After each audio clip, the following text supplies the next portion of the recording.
Fala pessoal, a gente está aqui de volta no Hawk Talks, dessa vez com a presença ilustre aqui da Bruna, que é diretora de vendas e marketing da Civortex. E aí, Bruna, tudo bem? Tudo bem? Bom dia, pessoal. Prazer E estar o aqui com Thiago, vocês. que é CEO da Civortex. Bom E aí, dia, pessoal. Thiago? Tudo bem? Prazer. E a Ana Paula está aqui para me ajudar aqui nesse papo com essas feras aqui.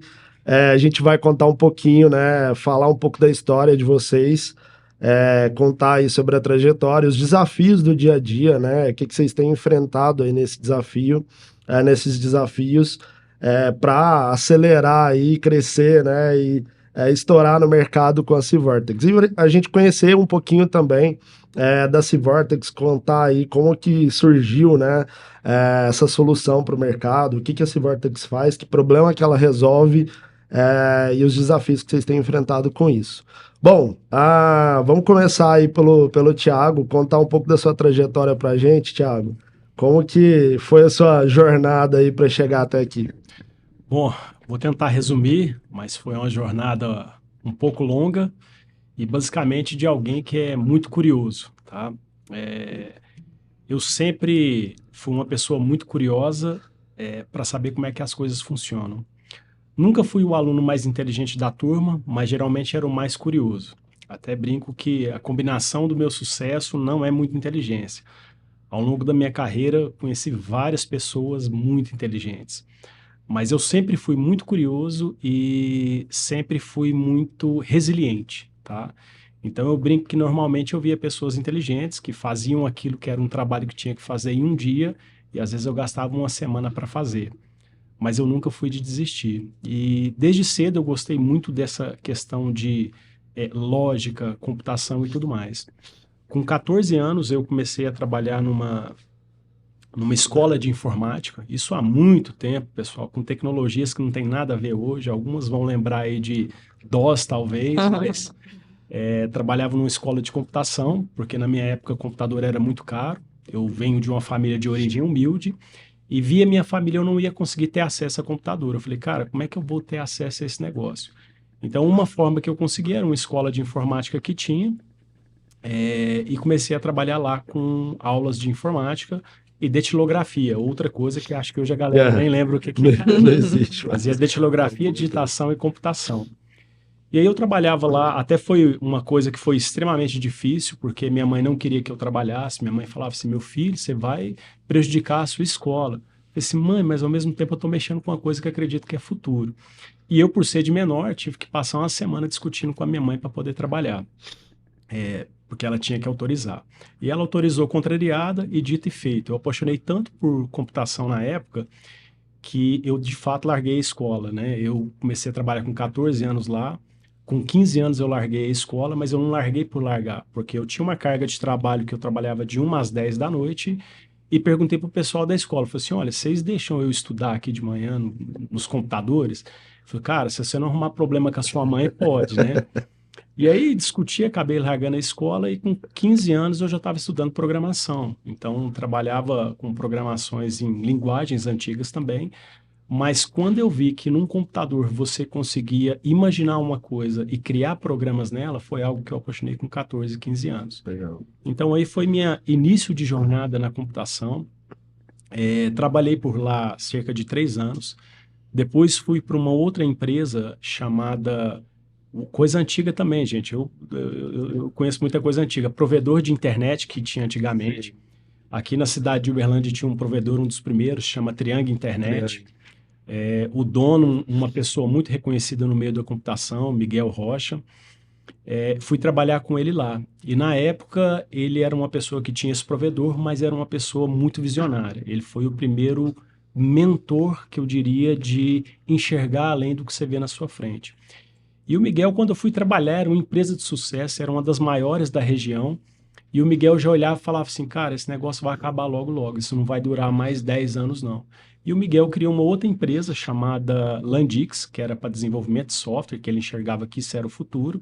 E ele já enxergava que o futuro da computação nessa época não tinha nem celular ainda. Ele falou, pessoal, e esse futuro não é só programação igual todo mundo imagina. Esse futuro é em mobile. Então começaram a sair os primeiros equipamentos, jornada, vários equipamentos, e ele começou a trabalhar com desenvolvimento para automação de força de vendas com equipamento mobile. Conhecia muito de comunicação.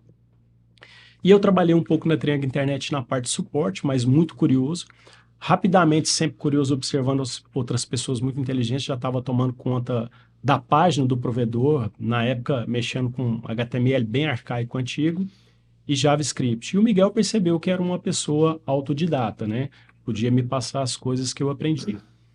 E dentro disso ele me fez uma proposta, falou: Thiago, eu quero trabalhar algumas outras coisas aqui e quero trabalhar com algumas coisas, inclusive. E eu não era formado, né? Uma pessoa que nem eu falei, eu até larguei o segundo grau para estudar.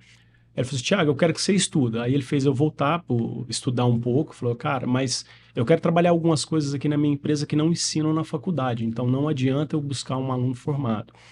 Você quer topar esse desafio comigo? Mas, cara, eu sou meio exigente. Eu falei: topo demais.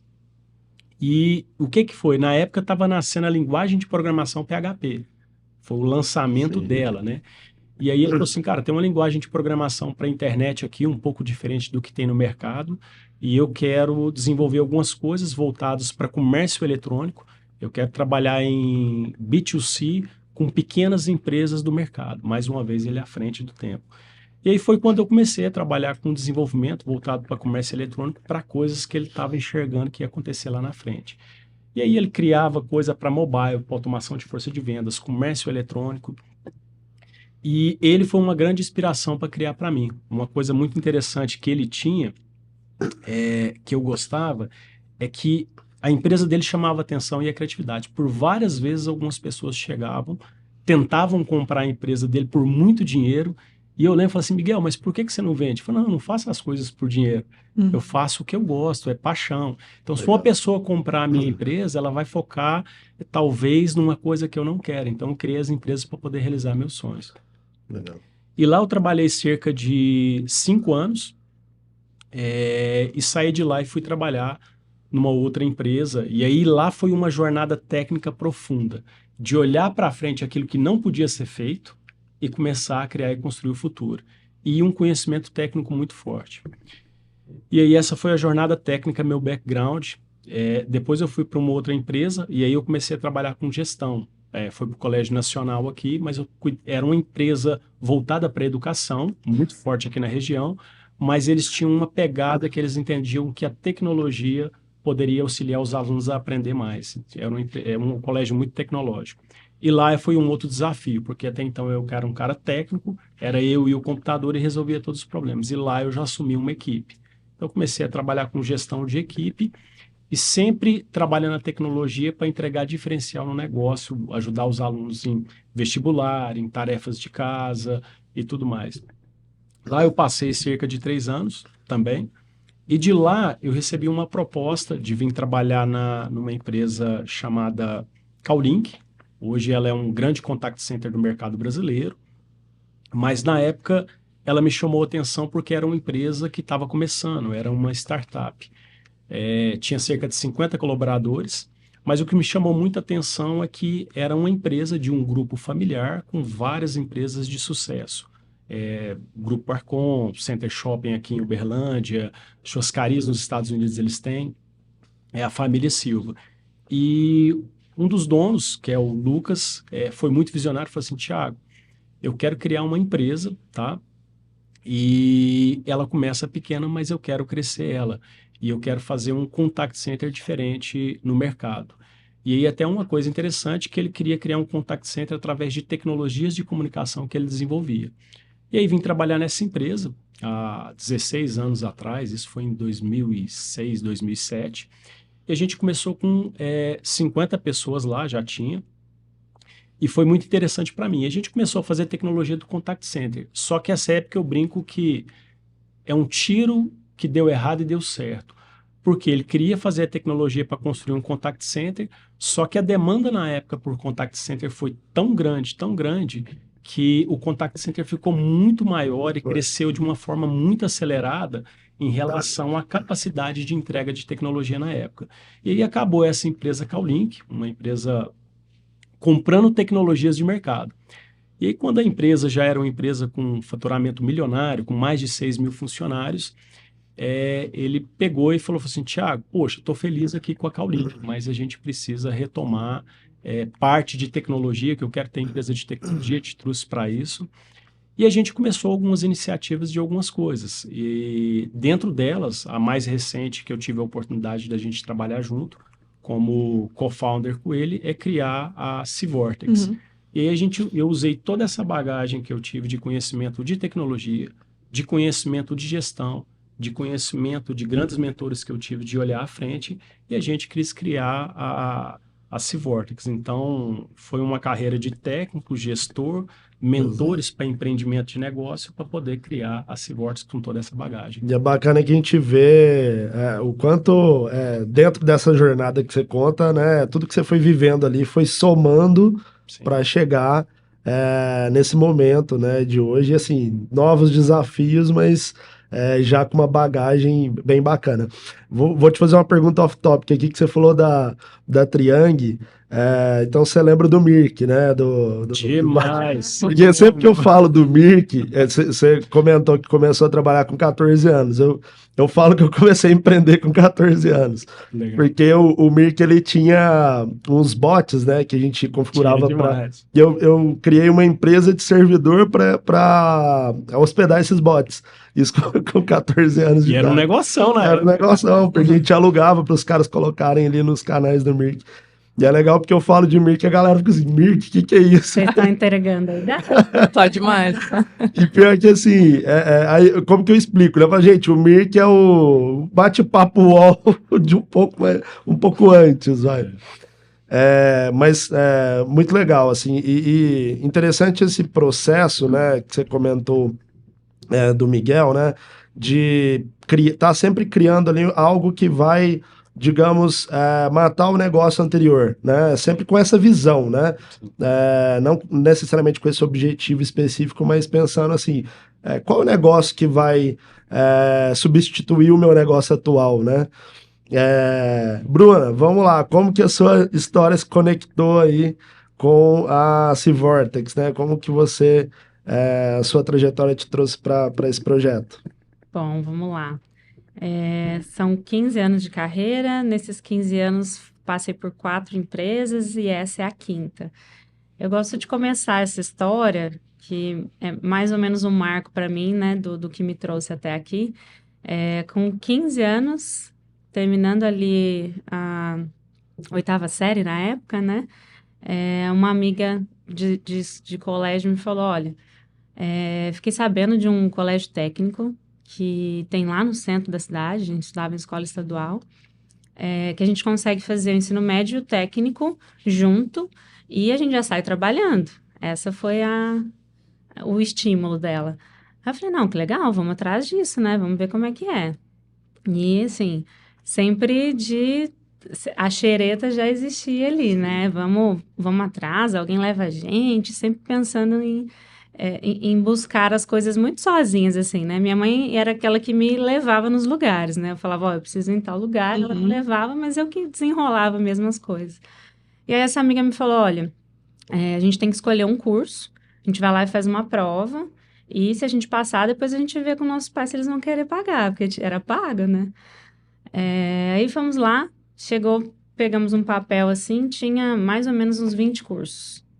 Aos 15 anos. Eu não tinha a menor ideia do que eu queria fazer. Ela falou, olha, tem um aqui que eu estou bem interessada. Informática. Sistema de informação. Eu falei, isso aí é o quê? É mexer no computador, né? Me agrada. Né? Acho que é legal isso aí. Ela não, eu acho que informática deve ser super dinâmico e tal. Eu falei, vou querer fazer isso aí então. Entramos lá numa salinha, fizemos uma prova. Passamos, né? Chegou em casa, o comunicado para a mãe era isso, né? Eu passei numa prova, agora eu preciso estudar nessa escola. Então, assim, iniciei no mundo de informática por esse estímulo, né, de uma amiga. O que eu tinha, assim, na época, o que fazia sentido para mim era o fato de poder ficar o dia inteiro no computador. Eu nem sabia para onde isso ia me levar, né, aos 15 anos. E aí eu fiz o colégio técnico e o médio, E para mim, a frase que ela me disse lá nessa primeira conversa nunca saiu da cabeça, né? Daqui a gente já pode sair trabalhando. Aquilo virou um objetivo para mim, né? E aí, no segundo ano, a gente já tinha que cumprir umas horas, né, de estágio. E eu vi o pessoal se organizando ali para fazer o estágio no laboratório do colégio, como monitor. Aí eu fazia conta, falava, gente, mas eu tenho só mais um ano para sair trabalhando. Se eu, né, gastar minhas horas de estágio aqui no laboratório, eu não vou conseguir atingir esse objetivo. Então, ali já nasci uma pessoa muito ligada a metas, assim, com uma ambição. Falei, não, isso aqui não é para mim, não. Eu não vou ficar aqui, não vai dar tempo, e já correndo contra o tempo. Na época tinha um site em Campinas, chamado Emprega Campinas. Pois eu naveguei nesse site, me cadastrei em um monte de vaga de estágio. Falei, não, eu vou buscar um estágio externo. Eu não quero ficar aqui na escola. E aí me chamaram para uma entrevista, 17 anos, na IBM. Falei, caramba, né? Falei, mãe, me leva lá. É em outra cidade, do lado aqui. Me leva que eu vou numa entrevista. E tava minha mãe lá me acompanhando. Passei na entrevista, comecei a trabalhar na IBM, na área de helpdesk. Na área de atendimento, eu prestava atendimento para o cliente Unilever na época. Helpdesk mesmo. Auxiliava em problemas de microinformática, criava acessos, né? Atendia os funcionários da Unilever. Dentro da IBM, né? Eu fiquei lá por 2 anos. E aí, chegou a hora de decidir a faculdade. 17 para 18 anos. Ainda não fazia a menor ideia do que eu queria, né? Para uma menina tão jovem, uma bagagem tão grande, né? Com uma empresa como a IBM. Exato. Aí, o que eu observei, né? O que as pessoas aqui, meus líderes, fazem? Vou fazer alguma coisa, né? Ligada à tecnologia, porque é o que eu preciso para crescer aqui dentro. E aí, fui escolher gestão de TI. Que eu percebo, assim, né? Fazendo uma reflexão. Eu nunca fiz as minhas escolhas fundamentadas, assim, nas minhas características ou naquilo que eu gostava de fazer. Eu fazia escolhas que me levavam para o meu próximo passo. Então, eu tinha uma mira, né? Para crescer aqui dentro, eu preciso fazer alguma coisa ligada à tecnologia. Fiz gestão de TI, me formei. Na área em sistema de informação lá no técnico, eu aprendi a desenvolver, né? Tem um universo todo técnico ali. Eu não me encaixava exatamente naquilo, não era exatamente aquilo que eu queria fazer, né? Fiz a gestão de TI, é um pouco mais dinâmico, né? Traz um pouco mais desse contexto de gestão.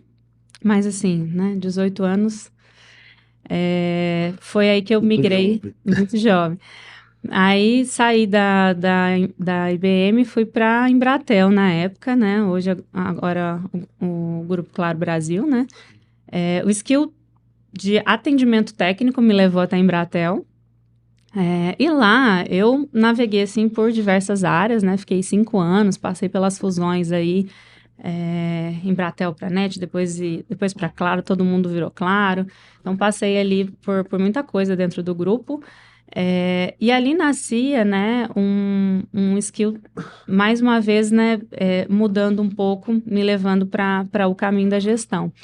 Eu gostava muito, na área de atendimento, né, dentro da diretoria, de organizar as coisas, processos, projetos, gostava de amarrar as coisas, prazos.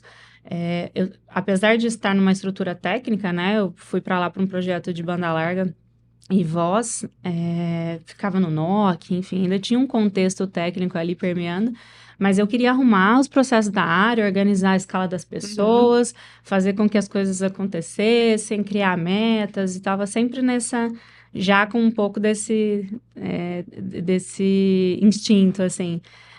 Saí de lá, né, da Claro, minha última atuação foi como gerente de projetos de atendimento. Então, com algumas diferenças, mas desde o início na área de relacionamento com o cliente, né? Da Claro, fui para um call center. Aí, o que me levou para esse call center foi o skill de gestão de projetos para Alert, né? Um call center lá de Campinas. Na Alert, aí, desenvolvi outros skills relacionados principalmente com o relacionamento com o cliente. Com o cliente, porque eu passei de cliente a fornecedor, né, nessa época. Então, me aproximei muito dos clientes, tinha um bom relacionamento, tinha um conhecimento técnico que me ajudava muito, né, nas discussões. Conhecia a dor do cliente. Exato. E aí, até eu tive um gestor na época que ele falava assim para mim, você precisa ir pro comercial. E eu falava, de jeito nenhum, isso não tem nada a ver comigo. Eu não gosto de vender as coisas, eu nem sei vender. Ele, não, Bruna, quem conhece do que tá dizendo também vende, né? E eu, na minha cabeça, tinha que ter algumas características, né, padronizadas ali para ser uma pessoa da área de vendas. Eu falava, não, mas eu sou uma menina mais quieta na minha, né? Não sou expansiva. Enfim, tinha aquela sombra na minha cabeça. E ele insistia, ele, não, Bruno, você iria muito bem na área comercial, pensa nisso.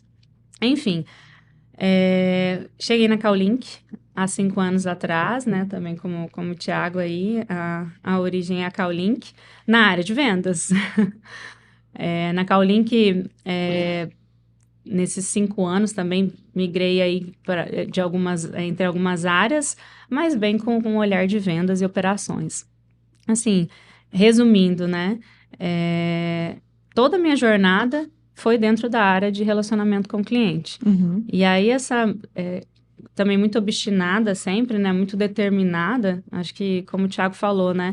Eu nunca fui a mais inteligente, mas a mais determinada. Esforçada. Com certeza, assim, impossível. Chegava num lugar, falava onde é que o que eu preciso fazer, né? Para ver as coisas acontecerem, né? Não só uma missão particular, mas eu gostava de ver as coisas acontecerem. E também nunca encarei as coisas como difícil, sim, né? Até o Thiago me dá algumas missões que eu falo, Thiago, tem hora que eu tenho que parar e pensar, porque me dá que eu faço. Eu vou achar um caminho. Tem hora que eu nem sei se eu deveria dizer não, né? Isso eu acho melhor você passar para outra pessoa. Então é um cuidado às vezes, porque assim, para mim sempre dá, né? Sempre a gente acha um jeito.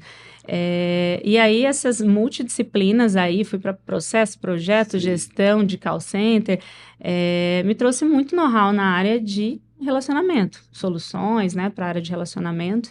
E aí no ano passado eu recebi o convite para vir para a Civortex para criar a área de vendas, né, de uma plataforma de atendimento incrível.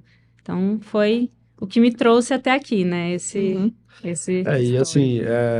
interessante que você também começou muito cedo, né? E hoje a gente vê, assim, vamos dizer, um problema, assim, entre os jovens que eles não querem começar tão cedo assim, né? Com 15 anos, um jovem hoje não tá pensando muito em carreira, em trabalhar, em empreender, em buscar crescer profissionalmente, né? Assim, por mais que quando a gente fala isso, a gente sabe que às vezes, quando a gente tinha lá 14, 15 anos, a gente não tinha também uma cabeça assim, né? Mas é bem diferente. Era maior, né? É bem diferente do que acontece hoje, né? Pessoal, e vamos lá, né? A gente chegou aí na Civortex. Fala pra gente, assim, o que é a Civortex, Thiago? O que a Civortex faz? Que problema que ela resolve? E o que é a Civortex, né? Pra quem tá ouvindo a gente aí. Tá. Para responder isso, eu tenho que contar uma historinha, senão ela Vamos lá. não tem tanto contexto, tá? Na Callink, é uma empresa que eu trabalhei nela por 15 anos, né? Peguei uma empresa com 50 pessoas e ao ponto que eu encerrei meu papel lá para fundar e criar a Civortex, foram 15 anos vendo a empresa crescer. E a gente atendeu muitos clientes dos principais segmentos. Então, a gente atendeu clientes do setor bancário, atendemos Santander, Bradesco, clientes do segmento de telecom, Claro Brasil, Algar Telecom, atendemos clientes de processadoras de cartão, Cielo, PagSeguro. Então, eu tive a oportunidade, na Callink, o meu grande papel lá era diretor da parte de projetos, né, soluções e tecnologia. E eu consegui ver muito de perto esse processo, né, de relacionamento de clientes com empresas, que é isso que um contact center faz. Então, a gente relaciona com clientes de forma massiva, de forma específica, vendas, pós-vendas, retenção, recuperação, N processos. E ao longo desses... e somando com aquela outra coisa também, aquela veia de enxergar coisas que ainda não foram feitas e podem ser feitas, eu tive uma dificuldade muito grande de resolver problemas de relacionamento, que era o quê? Esse mercado passou por uma transformação muito grande de relacionamento. Quando eu comecei com Contact Center, por exemplo, vou colocar em 2006, o que mandava? Voz. Em 2006 a gente não tinha um WhatsApp, não tinha popularização de smartphone. Então era voz que comandava. E você tinha no mercado de comunicação basicamente duas grandes vertentes, que era, de um lado, plataformas de comunicação de voz e, de um outro lado, CRMs. Mas eram duas coisas totalmente distantes umas das outras. E quando a gente pega de 2006, 2007 para a atualidade que a gente está vivendo, olha o tanto de transformação que teve de comunicação, de comportamento e de perfil de usuário. Então, quando a gente olha hoje, no momento da atualidade, as plataformas que eram de atendimento só de voz, as grandes de mercado, elas vieram tentando incorporar outros canais. Sim. Então, ela tenta incorporar um WhatsApp, ela tenta incorporar e-mail e tenta incorporar todos esses canais para poder fazer atendimento. E o CRM do lado de cá, que eram plataformas estáticas, que era um CRM até então, nesse início que eu falei? Era armazenar a base de dados do cliente e guardar as transações. Mas o CRM não tinha o papel de alcançar o cliente e relacionar com ele. E aí, tanto as plataformas de comunicação e relacionamento como o CRM, os dois vieram convergindo. Tanto que quando a gente olha para o mercado internacional de uma forma consolidada, em 2015, mais ou menos, houve uma redefinição do mercado de CRM, onde o CRM hoje, a definição do Gartner, né? Eu uso ele muito como referência de tendências, onde o CRM agora é o CRM SEC, que é o CRM Customer Engagement Center. E isso vem para definir essa mudança que aconteceu. O que eles dizem agora, e é interessante, quando você pega o CRM que era morto, ele vem incorporando os canais de comunicação. Então, o CRM agora ele tem a obrigação de fazer marketing, ele tem a obrigação de enviar SMS, ele tem a obrigação de atender voz e tudo mais. E as plataformas de comunicação, ou elas estão sendo compradas por plataformas de CRM para haver essa integração, ou as plataformas de comunicação estão tentando criar um CRM delas. Sim. Vou dar um exemplo de uma plataforma que é referência global para mim, porque eu sempre me referencio nas boas, que é a Zendesk. A Zendesk que nasceu como uma plataforma de atendimento. Sim. E quando você olha a linha de aquisições dela, a última aquisição dela chama-se Sunshine, que é para incorporar o conceito de CRM dentro de uma plataforma de comunicação. Se você vir para o lado da Salesforce, que é uma liderança da parte de CRM, ela comprou várias ferramentas de marketing para virar um CRM ativo. Sim, e incorporou outras coisas de atendimento. E eu, do outro lado, como uma empresa que precisava contratar muito essas plataformas, eu via que muito remendo nelas para resolver essa problemática. Então, ou uma plataforma nasceu como comunicação e está tentando trazer o cliente para o centro, ou uma plataforma nasceu como CRM e tem o cliente e está tentando colocar os canais para funcionar de forma fluida. E assim, não foi uma ou outra solução que eu cansei de implementar. E são soluções complexas, pesadas, caras para você implementar. Quando você olha empresas que compraram essas soluções para resolver os problemas, são 2, 3 anos implantando o projeto para resolver. E o mundo é muito dinâmico hoje. Cara, 2, 3 anos, que você desenhou... Eu brinco assim, o que eu desenho lá onde eu estou no início do ano não é o que termina. Se eu deixar isso acontecer, a empresa está morta. Então, a gente resolveu...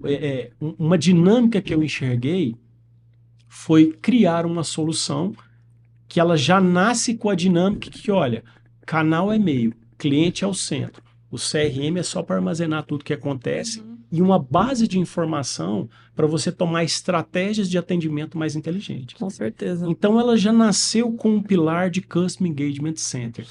Canal, tanto que, por exemplo, a nossa plataforma ChatGPT lançou esses dias. Lançou o ChatGPT, que é um canal de comunicação com inteligência artificial, a gente gastou menos de um mês para incorporar ela na plataforma. Hoje a gente utiliza o WhatsApp, amanhã não sei o que vai ser, porque é muito dinâmico. Então, ela nasceu como uma plataforma para poder ter o cliente no centro e utilizar qualquer canal. E ela foi construída com um conceito muito importante que eu gosto de brincar, que todo mundo entende. O C-Vortex, ele traz todos os conceitos de canais de comunicação e o cliente no centro, por natureza, mas ela funciona como Lego. Porque quase todo lugar onde a gente chega, que é uma empresa já mais estabelecida de mercado, ela já tem alguma coisa rodando. E normalmente aquilo que está rodando bem. E aí o que outras empresas chegam com a abordagem? Tira isso aqui e eu faço tudo. O C-Vortex, se você não tem nada, ele pode chegar e fazer tudo. Mas se você tem alguma coisa já funcionando, ele funciona com o conceito de Lego. Vamos maximizar o que você tem, ele pluga na plataforma e eu integro as outras coisas e mantenho sempre o contexto do cliente. E uma coisa que eu gosto de falar muito, né? O C-Vortex, o nome dele, C-Vortex, ele tem um C no início que ele tem 2 significados muito importantes para nós. Que é o C de Callink, que é a origem de tudo, que é a empresa mãe nossa, e o C de Customer, que ele mantém o cliente sempre no centro. E Vortex, que é aquela energia infinita de tração. Então, a gente mantém uma energia infinita de tração no cliente. E a proposta do C-Vortex vai entregar isso tudo de forma simples. E aí, um propósito que a gente traz para resolver é simplificar o relacionamento entre clientes e empresas, entre pessoas e empresas. Porque uma coisa que eu vivi muito também é que empresas chegam tentando vender o sonho. Porque isso vai virar isso vai virar aquilo. E no final das contas, o que todo mundo quer é que as coisas funcionem de forma simples. Se você quer pagar uma segunda via de um cartão seu que atrasou, você não quer um atendimento encantado, você quer comodismo. Cara, me dá, o que você quer? Você quer abrir seu WhatsApp assim, me dá minha segunda via e que ela chega. Nossa, eu tive que remarcar uma passagem. Não, eu comprei outra passagem e não consegui remarcar. Então, não consegui. É isso que é o difícil. Todo mundo quer fazer o complexo. E o C-Vortex preza por ter o cliente no centro, canal de comunicação, você usa o que você tem, usa os que já é nativo da plataforma, faz o que for necessário, mas a gente simplifica processos. O conceito como você falou, né?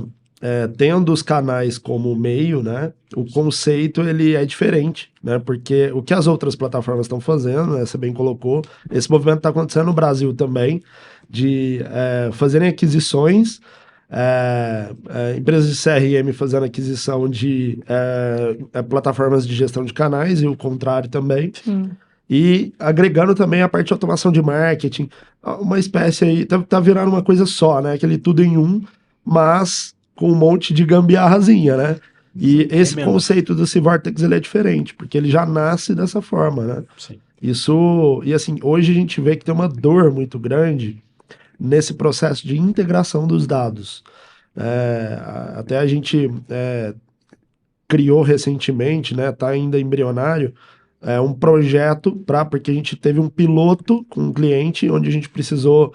Ele migrou de plataforma, a gente precisou levar dados de um lado para o outro e as ferramentas, as empresas não estão nem aí, né? A que você encerrou o contrato, ela não está nem aí que você vai perder seus dados. A que você contratou, ela só tem aquilo ali pronto. A gente teve que criar uma tecnologiazinha lá, um robozinho para puxar de um lado, levar para o outro, para os dados ficarem similares ao que ele tinha. E aí a gente vê que isso é uma dor muito grande de integração de dados, de você conseguir ter essa visão do cliente no centro, né, que não olhar o cliente como um protocolo, né, o cliente, qualquer canal que ele vem ali é o cliente, né. Na verdade, eu acho que vocês entenderam muito bem que é um movimento que está não só em outros países, mas também no Brasil, que é o cliente que escolhe onde ele vai entrar em contato. Não existe uma linha tênue, eu tenho os canais de atendimento, então ele vai ter que entrar por lá. Não, ele vai buscar outro. Porque eu quero mais praticidade, eu quero mais facilidade, às vezes eu quero falar no WhatsApp, ou eu quero falar no Facebook ou em outro canal. E se a sua empresa não estiver pronta para ter esses leques onde o cliente vai entrar em contato com você quando ele quiser, com certeza você vai estar fora do mercado em muito pouco tempo. E é lógico que para toda essa estratégia ter um nexo ali, a gente precisa dessa base de dados até mesmo para você entender o comportamento do seu público. Porque a gente tem muito... eu acredito que seja dessa maneira, que eu fiz muita pesquisa. Mas, às vezes, da maneira que o seu negócio todo for moldado e da maneira que o comportamento do consumidor está mudando a cada dia, a cada contato que ele tem, tanto na internet ou até mesmo com os próprios ciclos de convivência ali, você precisa daqueles dados concretos para você entender se realmente é aquilo ou não. Sair muito do achismo, porém não perder esse touch humano, porque na verdade a gente não está falando, mesmo num negócio B2B, a gente está falando empresa para empresa, eu não estou vendendo para uma empresa, estou vendendo para uma pessoa que está ali atrás. Exato. Então acho que a gente não perder esse touch humano que é o que eles até brincam, é age to age, né? Human to human. Tá perdendo B2C, B2B, não existe mais, é human to human. Exato. E é isso. E principalmente essa questão da Civortex está tão focada ali com o cliente no centro, eu creio que vocês entendem muito isso e entendem principalmente ali a dor do consumidor em si. Não é só... A empresa também é sua consumidora, né? Então acho que a gente enxergar muito isso é um grande passo para a gente ir cada vez mais longe e tendo até uma vida mais prolongada como empresa, como produto em si, né? Isso aí que você comentou dos canais, né? Esse exemplo que eu dei de remarcar passagem, você liga, aí eles falam, não, para remarcar tem que ser pelo WhatsApp. Aí você vai chamando o WhatsApp. Aí o pessoal, assim, o atendimento ele é péssimo, porque tem um tempo de resposta, se você não responder dentro de 1 minuto, cancela, né? E eles demoram 10 minutos, daí você tem que ficar com a tela ali, né, esperando. E aí, eu fui com muito custo, consegui, assim, eu tentei umas 15 vezes. Aí me mandaram um link para eu pagar a remarcação. Aí abri o link, quebrado o link. Nossa. Aí eu voltei, falei, olha, o link tá quebrado e tal. Aí, e assim, aquela questão da não continuidade, né? É algo que, assim, é básico hoje, né? Sim. Você começa a conversar ali, você tem que falar tudo de novo. Aí eu criei um textinho, ficava copiando e colando para todo atendente que vinha.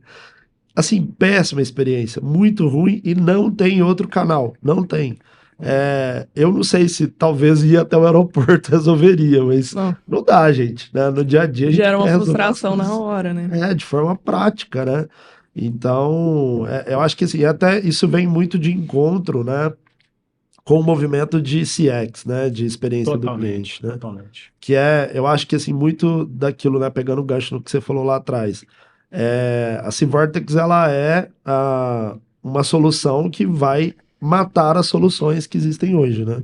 O conceito é esse, né? Sim. Uma coisa muito legal que vocês colocam num conceito que muitas vezes eu escuto, falo, cara, para quem é a Civortex? Assim, a Civortex, ela é muito poderosa em relação ao que ela entrega. Mas a principal decisão para utilizar o Civortex, que eu falo assim, cara, o seu cliente tem valor para você? Uhum. É uma pergunta que eu faço. Por quê? Tem gente que chega falando assim, cara, eu quero chatbot. Cara, chatbot dentro da nossa plataforma é um recurso só. É uma função lá dentro. E a pessoa chega procurando chatbot. A pessoa chega procurando, você tem inteligência artificial? De novo, isso é só um segundo recurso lá dentro. E eu falo assim, olha, isso você pode usar lá dentro. Mas você tem outras 300 plataformas. A minha se diferencia porque a pergunta que eu faço assim, o seu cliente tem valor para você? Se tem, você está na plataforma correta. Por quê? A gente tem todos os recursos de atendimento, mas eu vou pôr o seu cliente no centro. Uhum. E muitas vezes a gente vê empresas, por limitações de enxergar o cliente como um todo, fazendo isso que você falou, Julian, que eu chamo se livrar do cliente. Sim. O que é se livrar do cliente? Considera-se que o cliente fez uma transação principal. O que é a transação principal? Você comprou a passagem, acabou, já garanti, já recebi. Cara, mas aquele cliente está lá, ele precisa comprar de novo, ele precisa remarcar. Aí as plataformas, os recursos, você não enxerga mais o cliente e não sabe os problemas que ele tem. Exato. Aí normalmente a sua vida é resolvida quando você vai lá num Reclame Aqui, quando você vai num órgão regulador ou quando você troca para uma outra empresa. Exato. Então, o Civortex, ele nasce com essa proposta de manter o contexto do cliente. Então, por exemplo, coisas que ela nasce que normalmente você vai ver em outras coisas. Ela já vem nativamente com NPS para você integrar nos processos. Customer Satisfaction.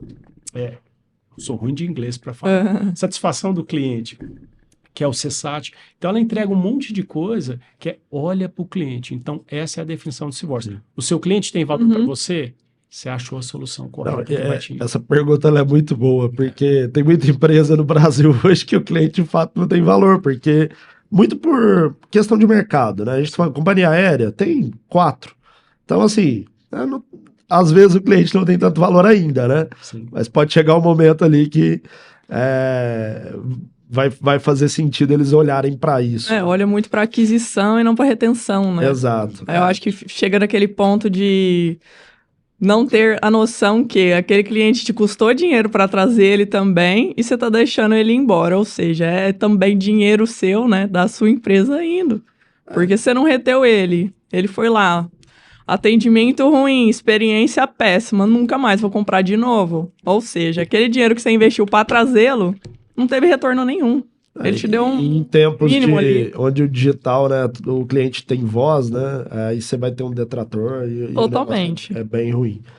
Pessoal, como que a gente tá aí agora falando, né, de desafios do dia a dia ali, como que tá essa parte, né, esse desafio aí que você tá, Bruna, de colocar esse Vortex no mercado, levar tudo isso aí que o Thiago falou, né, que a gente sabe que é uma solução incrível, mas a gente, né, qual é o desafio aí de levar isso para o cliente, né, de passar essa mensagem?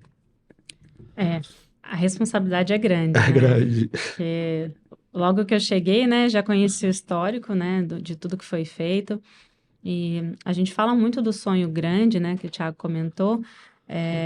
A gente é muito pé no chão. Acho que é uma característica nossa. A gente tem sempre o sonho grande em vista, mas as nossas decisões são muito pé no chão.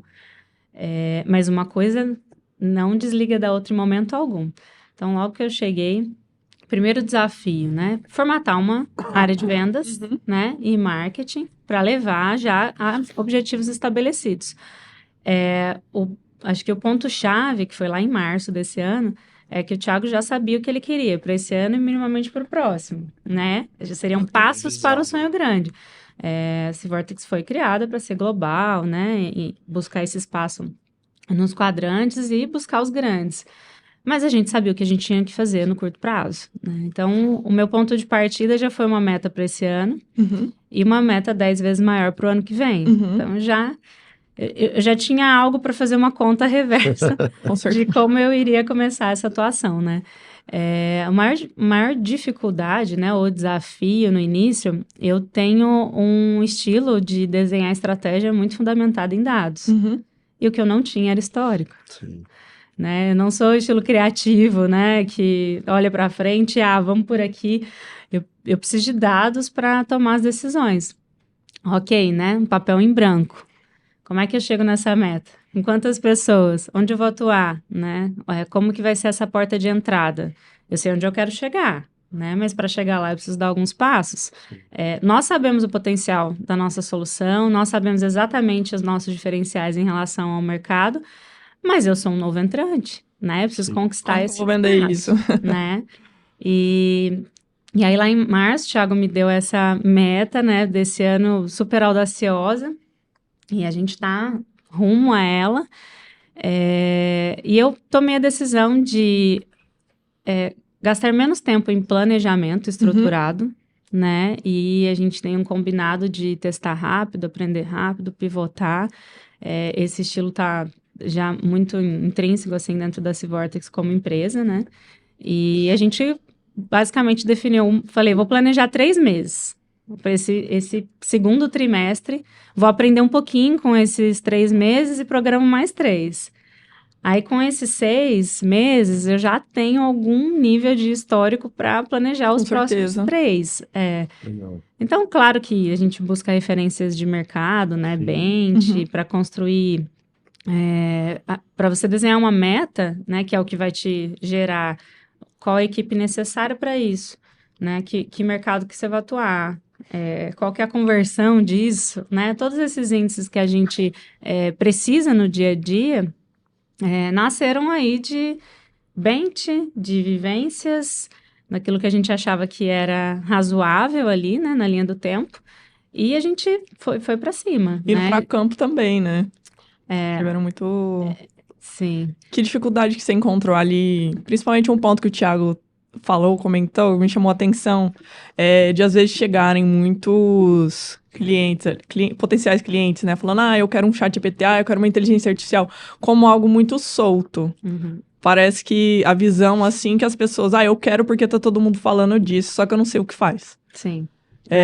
Nesse sentido você acha que foi um desafio muito grande as pessoas entenderem o poder da ferramenta, como que elas poderiam, de fato, ter um retorno daquilo? Foi e ainda é, né? Uhum. A gente coloca até como um dos nossos diferenciais toda essa bagagem, né, esse know-how de boa parte do time dentro do relacionamento com o cliente, já nos torna bem consultivo. Então, isso é um diferencial, né? Então, por exemplo, no momento de uma venda, onde o cliente vem muito direcionado, né, alguma hype ou alguma tecnologia, né? Ele vem muito direcionado à tecnologia, ao meio. A gente gosta de perguntar, me conta um pouco do seu desafio, fala do seu negócio, né? A gente gosta primeiro de aprender, né? O que vocês fazem, quais são os desafios dentro do seu segmento, me dá um briefing aqui do que a sua empresa faz, porque parte da nossa atuação vai ser te ajudar a construir teu processo ideal para jogar ele dentro da ferramenta, porque dentro do Civortex você consegue fazer quase tudo. E se não faz tudo, a gente descobre e rapidinho implanta. Mas acho que fazer com que os clientes tenham esse olhar, né, para o processo, que dor que você quer resolver, né? Até antes de pensar no que a tecnologia pode prover, a gente tenta ser consultivo nesse aspecto. Com certeza. Né? Que é a hora que você traz para dentro do sistema. Processo de educar o mercado também. Sim. Né? Porque isso que a gente falou desse movimento de CX, né, do cliente ser importante para a empresa, isso é tudo um movimento de educação também, né? E o cliente, ele acaba sempre procurando resolver uma coisinha ali e não consegue enxergar o todo, né? E, pessoal, a gente tava conversando antes aqui, né, de começar a gravar sobre esses desafios aí. Eu sei que esse Vortex, esse mês, né, faz 4 anos, não é isso? Sim. E, então, quer dizer, é um projeto que já vinha, né, operando, né, ele foi para o mercado no final do ano passado, né? O ano passado ele rodou em beta. Isso, rodou em beta. E assim, vocês pegaram um pedacinho ali da pandemia também, né? Como que foi esse movimento de, né, time de home office, time presencial, os desafios que vocês estão tendo nesse momento, né? A gente estava conversando sobre isso. Como vocês enxergam essa questão, né, do time estar presente ali, o quanto isso é importante para a evolução do negócio? Tá. Pô, Julian, trouxe um assunto polêmico, hein? Polêmico. Assunto polêmico. Mas, como a gente estava conversando, eu sou uma pessoa que eu gosto mais da palavra adaptação, né? E quando a gente fala desse período de pandemia que a gente pegou, eu lembro que pandemia, quando começou, parece que todo mundo ia morrer, né? Eu falo, cara, vai todo mundo morrer. E aí, ou seja, e muita gente, nessa onda de todo mundo vai morrer por algo que não conhece, tomou muitas decisões que eu diria, não erradas, mas talvez precipitadas. E eu gosto muito de tomar decisões baseadas em bom senso, e falo sempre com o meu time, falo, pessoal, eu estou decidindo isso aqui agora, mas me reserva o direito de mudar de ideia a qualquer momento. Quase tudo que eu combino com todo mundo, falo, olha, o meu compromisso é fazer isso que eu entendo que é o melhor e reserva o direito de mudar a ideia a qualquer momento. Mas na hora que mudar, nós vamos sentar e conversar de novo. Então, num primeiro momento, a gente fez 100% home office, né? Aí eu vi algumas empresas, não, agora é 100% home office. Aí o pessoal voltava e perguntava pra gente, é 100% home office? Eu falei, nesse momento né? Porque é o que precisa ser, não vamos ser louco aqui. Vamos. Mas a gente foi um pouquinho ferido porque a gente era uma empresa nova. E uma empresa estabelecida, com lideranças estabelecidas, com uma cultura criada, show de bola. Mas para a gente que estava nascendo ali foi um pouco prejudicial, porque muita gente nova chegando. E aí a gente foi se adaptando a isso. E agora que passou a pandemia, que as empresas estão com um pouco mais de liberdade, o que eu voltei para a equipe é que a gente tem tomado decisões mais baseadas em resultados. Então, por exemplo, a equipe mais nova, que é a equipe da Bruna, a equipe de vendas, a gente tomou uma decisão de trabalhar ela presencial. Então, está toda presencial. Por quê? A dinâmica de vendas que a gente está aprendendo no mercado, toda semana a gente está mexendo em alguma coisa. Então, reúne o time, aprende e vai. Dá para fazer isso remotamente? Dá. Mas é que nem eu brinco assim, o calor de uma reunião de uma sala, e como eu comentei para vocês, você vê a expressão corporal da pessoa, você não vê isso num vídeo. Não. Então a gente consegue estar mais próximo e ser mais empático com as pessoas. Equipe técnica está em home office, mas as pessoas a gente tem convidado elas para estar presentes pontualmente para o que eu chamo para discussões difíceis. O que são discussões difíceis? Discussões importantes. Então, poxa, tem uma coisa aqui que não está na velocidade que a gente precisaria. A gente tem que rever a forma com que a gente entrega. Não tive bons resultados nesses momentos em reuniões remotas. Então, a gente reúne as lideranças e a gente faz reuniões presenciais. Então, a gente tem feito um negócio que é, conforme o resultado que a gente está celebrando em cada ponta da empresa, a gente define esse formato de trabalho. Maravilha, E aí, não é ferro e fogo, né? Não. O negócio é adaptativo, né? e escuto muito da turma, e um negócio que todo mundo tem, parece que todo mundo quer uma definição única. E eu escuto isso também aqui, eu falo assim, então nós vamos voltar para o presencial? Eu falei, não sei, precisa. O que eu sei é que a gente vai se adaptar sempre ao que precisa. Maravilha. Eu falei assim, mas o Amazon acabou de falar agora que vai voltar todo mundo para presencial, acabou.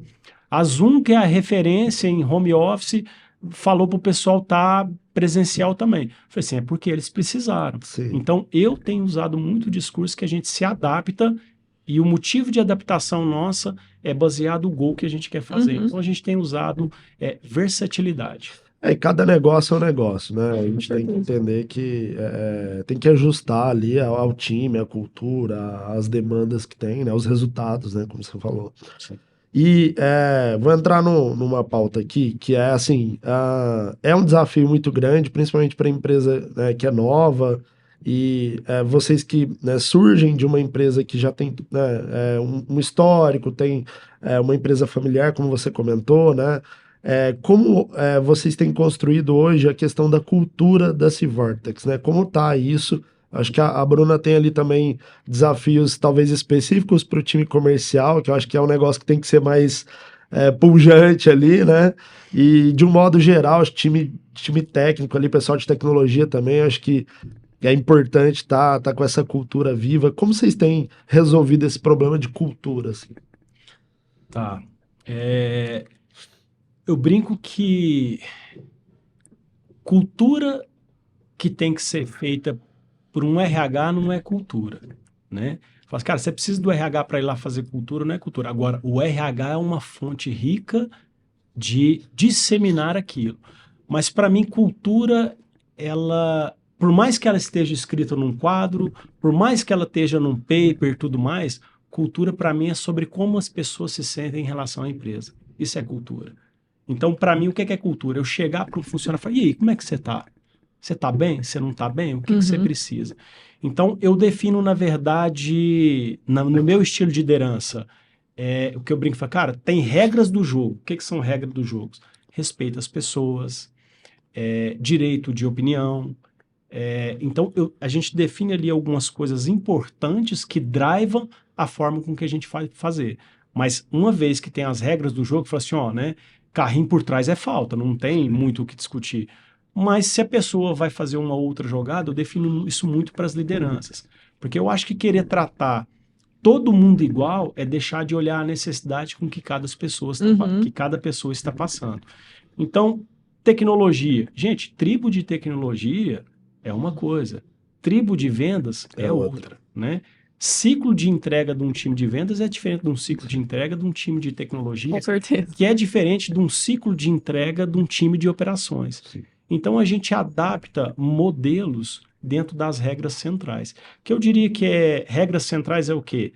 Transparência, respeito, integridade e ética. Então, isso aqui é a cultura da empresa. Mas ela só é válida quando eu pergunto para um funcionário e ele me responde como é que está sentindo. Então, o que eu quero dizer? Eu chego para uma pessoa de uma equipe de tecnologia e pergunto para ele, falo, cara, como é que você está? Se ela tiver dificuldade de falar, ela já pode estar com um problema com a liderança não está dando espaço para ela. Então, a pessoa tem que ter real noção de que ela pode falar, se ela está bem ou não. Então, cultura, para mim, é como um líder faz o liderado se sentir. Maravilha, maravilha. Bom, Bruna, não sei se você vai poder dizer, mas assim, como que tá a questão de metas para esse ano, em termos gerais? O que que vocês estão visando aí para fechar 2023? A gente tem meta de 100 clientes para esse ano e tá perto. Eu diria 3 meses atrás, eu dizia pro Thiago, vai dar certo, porque eu sou muito determinada, mas Acho que eu lembro desse número. lembra? Eu lembro. E é difícil, né? No início você fala, nossa, vai pingando. Primeiro que não pinga, né? Você faz o um monte de negócio coisas e tá a surgindo do venda não zero ali. acontece, né? Você não conhece ciclo, né? Não conhece ainda a característica daquele público que você está tratando. Com certeza. Mas aí as coisas começam, né, a aparecer, andar, e aí as coisas vão acelerando. E no modelo de empresa que a gente trabalha, né, e também com o tipo de solução que a gente vende, né, o software as a service, as coisas não são lineares em momento algum, né? Tem picos que nem Quem a gente dera, mesmo né? entende. Quem dera fosse aquela De receita de bolo. alegria e picos de tristeza, né? A montanha-russa, né? Tem dias que assim, eu tô passando a mão na cabeça e até um dia desses o Thiago falou assim, Bruna, nas suas projeções você não conta com alguns meteoros que aparecem que vai resolver sua meta, né? Porque a gente começa a projetar com aquilo que vem fazendo, né? E aí você aponta para lá na frente e fala, cara, não vai dar, né? Meu tempo é curto. E de fato, né, tem aqueles meteoros, né, que caem ali, que fazem um ciclo de venda de 3 dias, que aí a gente passa a acreditar que é possível, né? Então, a característica do negócio, esse dinamismo, vem trazendo essa confiança. E o desafio também foi para o meu time ter essa confiança, né? Porque todos vieram novos, né? Tinha um ou outro que já fazia parte do grupo, mas não a Vortex. Então, basicamente, fazê-los acreditar é possível, né? Eu acho que parte, né, desde o primeiro dia que eu cheguei, talvez da primeira conversa que eu tive com o Thiago, nós, enquanto vendedores, né, também sou uma, a gente precisa acreditar naquilo que a gente está vendendo. A gente precisa comprar, né? E isso não é clichê, é real, senão você não consegue falar sobre aquilo, né? Eu sinto que eu estou enganando. A Vortex, né, como empresa, e o produto em si, ele ganha a gente já na primeira apresentação, né? E o time teve esse mesmo sentimento. Então, hoje, por exemplo, o desafio que a gente tem numa apresentação não é deixar sair com um prospect extremamente satisfeito, rasgando elogios para o produto. O produto, de fato, encanta, é muito completo, né? É muito fácil de usar. A gente usa esse propósito de simplificar a todo tempo, né? Nas nossas apresentações, a gente mostra o produto dessa maneira, né? E isso encanta o cliente. Então, já sai lá na frente, assim. Então, o que a gente vem construindo, né, com o time é a confiança, né, de construir processos com tudo acontecendo ao mesmo tempo, né? Mas a venda aparece, né? A venda aparece, o produto ajuda muito. E acabei desviando aqui, mas a conversa que eu tive com o Thiago no primeiro dia, eu falei, olha, Thiago, eu não sei o quanto a gente vai precisar adaptar, mas uma coisa que é o meu objetivo é assim, ó, o que a gente tem aqui, ele é extremamente possível de vender, né? É claro que a gente tem um roadmap lá extenso, a gente tem muita coisa legal por vir, mas o fato que o que eu tenho aqui pronto, ele é totalmente capaz de resolver inúmeros problemas, inúmeras dores de vários clientes, do pequeno ao grande. Então, eu não desviei desse foco em momento algum, porque existem, né, algumas... natural, né? Assim, não tá vendendo porque tá faltando isso, ou porque tá faltando aquilo. Então, a gente tem uma dinâmica muito boa dentro de casa, eu, o time de produto, tecnologia, o Thiago, de fazer o que a gente precisa fazer para encaixar a venda com o que a gente tem, né? Vamos explorar... Tem hoje, né? Exatamente. Vamos explorar os diferenciais daquilo que a gente tem, que já é muito poderoso, né?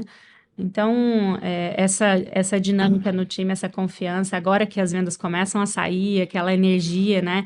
A gente acabou de fazer um fechamento de mesa aí incrível, assim, foi engraçado que na primeira quinzena de agosto, os resultados não apontavam para o que eu Sim. gostaria. E aí veio um desespero, né? Eu cheguei pro Thiago um dia, eu falei assim, ó, nada do que eu escolhi fazer esse mês deu certo. Eu acho que eu vou riscar tudo, jogar Lembra do que fora. eu falei sobre conversas difíceis? Falei, Thiago, tudo que eu decidi fazer não apareceu, não projeta resultado, né? Eu vou rasgar tudo que eu fiz e vou começar de novo. Rapidamente as coisas já mudaram, né? A gente teve um fechamento histórico aí, melhor mês em resultado. E, de fato, né, quando a gente está nesse momento de construção, você ainda não tem uma linha do tempo para entender as sazonalidades dos meses, né? A gente... É uma emoção a cada dia, tudo mas tá muito novo e vai descobrindo ali jogando, né? O negócio vai acontecendo. Exatamente. No teste, na experimentação, né? E eu acho que toda a dinâmica que a gente tem criado na empresa, né, dessa simplicidade, de fato, tem engajado muito o time. A gente vê um time de vendas, assim, agarrado no propósito, né? Uma equipe nova, assim, onde as conversas não são de forma nenhuma em mostrar para eles, ó, o objetivo é aqui, vamos para lá, né? O tempo todo só como que a gente ajusta para melhorar.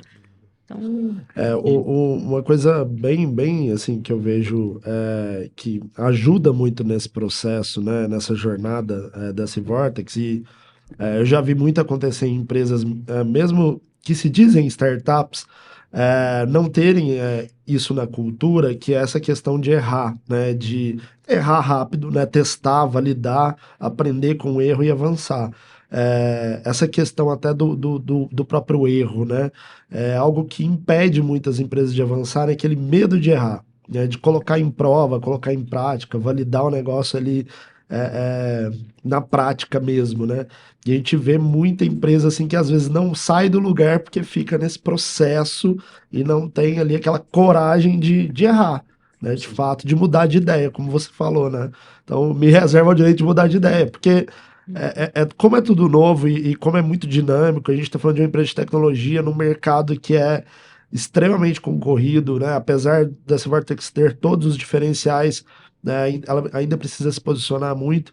Essa possibilidade de errar, isso ajuda bastante, né?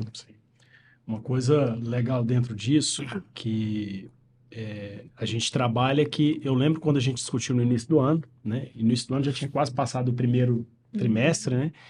E eu lembro que, assim, a gente rodou o ano passado em beta, acho que a gente teve uns 4 clientes em beta, e porrada na cara, que eu falei assim, ó, a gente desenhou um negócio lindo, vai pro mercado, porrada na cara, não tem jeito, né? É a realidade, né? Sim. E a gente foi para esse ano, desenhou. A hora que eu cheguei e falei com a turma, para a equipe minha, falei assim, pessoal, a meta é 100 clientes esse ano. Aí todo mundo olhou assim, você sabe que eu me senti um ET, né? Aí eu via pelos cantinhos, cara, mas será que vai 100? E tipo assim, aquela meta provocativa mesmo, o negócio foi, cara, mas nós temos que fazer 100 clientes. A gente vai fazer o reverso aqui para entregar, nós precisamos entregar isso. Porque o C-Vortex é algo que nasceu para ser global, como a Bruna falou. Desde o primeiro dia que eu comecei a desenhar isso, quem começou essa ideia do C-Vortex foi eu, com o investidor, que é o Lucas, que aprovou essa ideia, e o Michel, que está com a gente, que é o diretor técnico. Até diria que os 2 primeiros anos, como eu estava envolvido em outros projetos, o Michel foi o cara que conseguiu jogar isso para frente. Mas o que é o objetivo inicial que eu coloquei de sucesso para essa empresa? Sermos reconhecidos por entidades globais como uma solução relevante de mercado. E aí, o que eu coloquei em lista de entidades, por exemplo? Olha, eu preciso ter reconhecimento de uma Gartner, eu preciso ter reconhecimento de uma Force, eu preciso ter reconhecimento de uma ABT Brasil, do Manchan. Então, eu procuro reconhecimento. Só que o reconhecimento que eu procuro é através de resultados dos nossos clientes. E aí, esse ano eu falei assim, gente, para a gente começar a ter relevância, 100 clientes esse ano. Porque esse ano eu almejo para o ano que vem buscar 1.000 clientes. Uhum. Então é um crescimento exponencial. Aí eu falei 100, o pessoal falou isso. A hora que eu falei que eu almejo para o ano que vem 1.000, eu falei, aí o povo falou, o cara bateu o pino, esquece, tá louco, né? Eu falei, não tem problema, pessoal, mas eu tô buscando 1.000, pessoal, porque no terceiro ano eu quero 10.000. Esse mundo exponencial, é por isso que a gente desenhou uma solução SaaS, escalável. Sim. Eu brinco assim, eu tenho muito orgulho da minha equipe. O Michel é um cara que eu sou fã dele. Eu falo assim, ó, eu tenho um dos melhores caras de tecnologia do mercado tá trabalhando comigo. Então dá para a gente fazer. Para ter uma ideia, o que a gente criou em tecnologia, a gente mirou 100 clientes esse ano, mas só de trial, clientes que testaram a nossa plataforma, porque uma coisa que eu acredito muito que é o modelo de venda nosso. Fala, pessoal, venda tem que ser demonstração de valor. Sim. Acabou a era de PowerPoint. Então, se eu for demonstrar para um cliente, eu tiver que te abrir um PowerPoint, eu falo assim, não, deixa, toma só um café, não gasta tempo do cara. PowerPoint aceita tudo. Então, demonstração nossa é 100% real. Plataforma, você chegou lá, você já cria a plataforma e sai testando que é SaaS de verdade. E a gente já testou, clientes que testaram nós já passou de 300 clientes testando. Clientes, meta de 100, nós já estamos perto de chegar na meta de clientes conquistados. E aí o legal é que, no primeiro momento, eu era louco ali com a turma, né? Tem um colega nosso, eu não vou citar o nome dele para não ficar registrado, ele ficava de lado, cara, será que vai? Será que vai? Só que ele é muito animado, aí de repente passou ali o primeiro mês, a gente conseguiu engatar um pouco de cliente. Passou o segundo, subiu. A hora que fechou o primeiro trimestre, ele chegou em mim e falou assim, cara, tá fácil, 100 clientes. Aumenta a meta. Poxa, cara, agora tem um cara que não acreditava, acho que tá fácil. Eu falei assim, eu acho que dá para mexer na meta. Então a gente almeja, com muito pé no chão, ser grande, ser global. Esse ano a gente está fazendo contato com algumas pessoas em outros países, está recebendo elas aqui porque para ajudar a levar a gente para outros países. Por quê? Uma solução, quando a gente quer ir para outro país, não é só sobre a solução. Tem a questão cultural, como o pessoal compra, como você vende. Então a gente está numa jornada que eu, assim, no meu sonho e na minha crença, a gente é exponencial. Não, bacana, muito bom. Thiago, pode falar. E esse ponto de você como um CEO construindo com toda a sua equipe, como que é? O que seria um ponto principal para você trazer os bons junto para você? O que você olha ali nessas pessoas que te indica que realmente elas vão caminhar nesse sonho com você, que vai trazer um resultado ali para a empresa? Olha, tem uma combinação nisso. Mas tem alguns pilares que eu costumo olhar, né? Dentro delas, uma coisa que eu olho muito como valores nas pessoas é uma combinação rara de se achar nas pessoas. Eu brinco que uma combinação que eu gosto é pessoa com humildade e ambição. E geralmente as pessoas acham que uma coisa não combina com a outra. E humildade é diferente de modéstia. As pessoas têm mania de confundir humildade. O que é humildade? Saber que eu não sei de tudo. Saber que eu preciso de ajuda, saber ouvir, saber reconhecer erro. Isso, para mim, é humildade. Então, normalmente, numa entrevista, eu quase sempre faço uma pergunta que eu falo para as pessoas, cara, me conta aí, qual foi o seu maior erro? Essa pergunta é uma pergunta definitiva. Porque tem gente que fica terceirizando, não, a equipe errou, porque eles erraram, porque... Fala, cara, o cara não entendeu. Por quê? Gente, se vocês precisarem de alguém que errou, faz um podcast comigo só sobre erro. Tem muitos erros, muitos. Mas a principal coisa de um erro para mim é eu assumi-lo, porque eu entendo que eu posso fazer diferença no próximo erro. Então essa combinação de humildade com ambição e busco muito pessoas que pensam diferente de mim. Porque se eu tenho pessoas capazes, e eu falo assim, hoje eu tenho uma diretoria trabalhando comigo, uma equipe em outros níveis também, que, cara, eu olho para eles e eu falo assim, cara, eu queria saber o tanto que esse cara sabe. Então eu busco pessoas que sabem mais que eu, com essa combinação de humildade, com ambição, para a gente poder juntar e unir isso para entregar o que precisa, que são as pessoas que eu tenho buscado. Esse negócio que você fala do erro, né? Tem, no Vale do Silício tem muito essa questão da cultura do erro, que é o que a gente estava falando mais cedo, deixar, né, claro, né, dentro da cultura da empresa, que errar não é uma coisa que você vai ser condenado por isso, né? Acho que assim, as pessoas, eu vejo isso muito também na HAL, que a gente, é muito difícil deixar as pessoas sentirem a vontade para errar. Por mais que a gente, né, expresse isso, E até não só falar, né? Porque cultura é vivência, não é o que fala. Completamente. E assim, a gente não condena erro, né? Só que as pessoas, às vezes, elas vêm de históricos de empresas que condenam tanto o erro. Procura o culpado, né? E assim, às vezes a gente, né, expõe alguma coisa, tá pensando, não, mas tá falando, calma, não tem problema nenhum se tá errado, né? Isso faz parte do jogo. E a gente que trabalha com tecnologia, gente, erros vão acontecer, não tem como. O que a gente não pode, obviamente, é persistir no erro, né? Acho que é ter isso como aprendizado. O porquê que isso aconteceu? Eu sempre digo isso, assim, por que aconteceu isso, né? O que foi que te levou a errar? Aconteceu dessa forma, tal. Então, beleza, vamos entender isso para que não ocorra novamente. Mas é muito difícil, né? As pessoas, elas não compram muito isso, assim. Eu vejo que as pessoas têm muito receio, né? Porque tem muita empresa que condena muito, né, o erro. E quando eu falo dessa questão de cultura ali no Vale do Silício, porque eu acho que isso é muito da nossa cultura mesmo, né, do Brasil. Assim, a gente tem muito isso de, por exemplo, uma pessoa que quebrou empresas é mal visto. Lá é super bem visto. O cara quebrou a empresa, ele é super experiente, ele aprendeu pra caramba, né, ele cometeu erros, deu errado, ele é um cara que já tem uma bagagem. Aqui não, aqui o cara quebrou a empresa, a pessoa já olha meio assim, não deu certo e tal. Então acho que isso é muito interessante. Pessoal, vamos de considerações finais aí. Vocês falaram, né, de meta, do sonho grande, né? Eu acho que isso ficou bem claro, né? O que é o que vocês estão projetando aí da Vortex é algo muito incrível mesmo que vocês estão. O que é a solução em si e o que vocês têm como metas aí, né? O propósito, né? Na verdade que vai muito de encontro com o que está acontecendo no mercado hoje, em termos de experiência do cliente, que a gente tem visto bastante desse movimento. Vocês querem, né, falar alguma coisa aí de insight para deixar para a galera que está ouvindo, né, sobre esse processo de estar construindo uma empresa aí tão recente, né, algo tão novo, os aprendizados que vocês tiveram, o que vocês querem deixar aí para o pessoal de insight? Vou te parafrasear. O Thiago me disse uma vez, eu acho que isso deveria estar assim, incutido em todos os profissionais.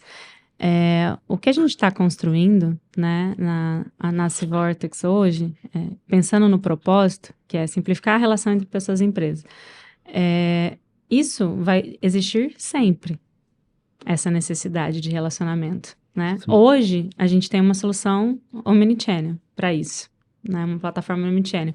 Daqui a pouco, não sei como é que vai ser essa comunicação. O importante é a gente ter esse foco, que o restante a gente migra. Produto você cria novo, estratégia você pivota. Agora, se você tiver em mente, né, qual é o propósito real da sua empresa, não tem como ela não ser perene.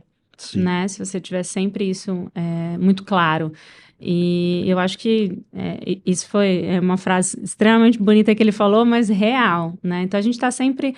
isso traz leveza para o nosso dia a dia, né? Hoje, a gente está concentrado nessa estratégia, nesse tipo de produto.